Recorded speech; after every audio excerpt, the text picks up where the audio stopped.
తెలంగాణ రాష్ట్రం వచ్చిన తర్వాత ఈ గద్వాల కానీ ఆలంపూర్ కానీ అభివృద్ధికి చాలా ముందుకు పరుగులెడుతుందని చెప్పి అనుకున్నాం.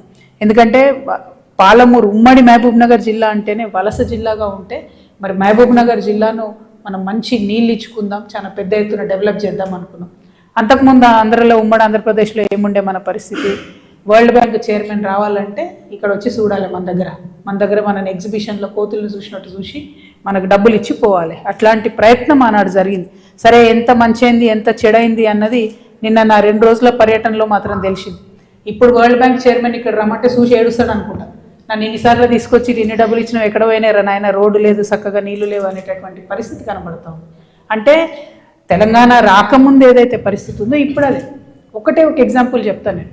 ఇవాళ ఈవెన్ టుడే 2025లో కూడా గద్వాల పరిస్థితి ఎడ్యుకేషన్లో మీరు చూసుకున్నట్టయితే ఇప్పుడు కూడా మనం అత్యంత తక్కువ ఎడ్యుకేషన్ ఉన్నటువంటి జిల్లా తెలంగాణ రాష్ట్రంలో ఏదైనా ఉందంటే గద్వాల.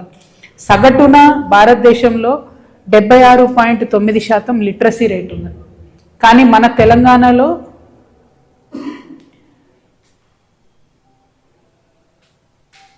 సగటున భారతదేశంలో 80.9% లిటరసీ రేట్ ఉంటే మన తెలంగాణలో తక్కువ ఉన్నది. 76.9% మన తెలంగాణలో ఉన్నది.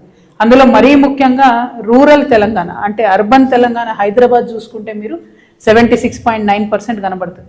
కానీ రూరల్ తెలంగాణ మన గ్రామీణ ప్రాంతాల్లో మాత్రం 69.9% ఉన్నది. అంటే భారతదేశ సగటుకి దాదాపు 11% తక్కువ మన దగ్గర శాతం ఎడ్యుకేషన్ ఓవరాల్ తెలంగాణ చెప్తున్నా నేను.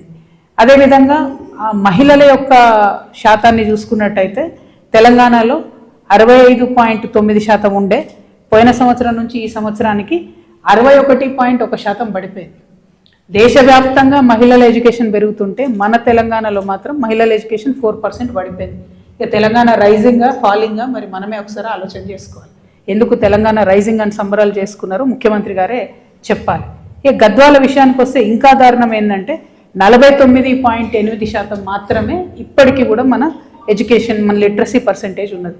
అందులో మరి ముఖ్యంగా మహిళలది చూసుకున్నట్టయితే 39.4% మాత్రమే మహిళా ఎడ్యుకేషన్ ఓవరాల్ గద్వాల్ జిల్లా 2 నియోజకవర్గాలు కలిపి ఉన్నది.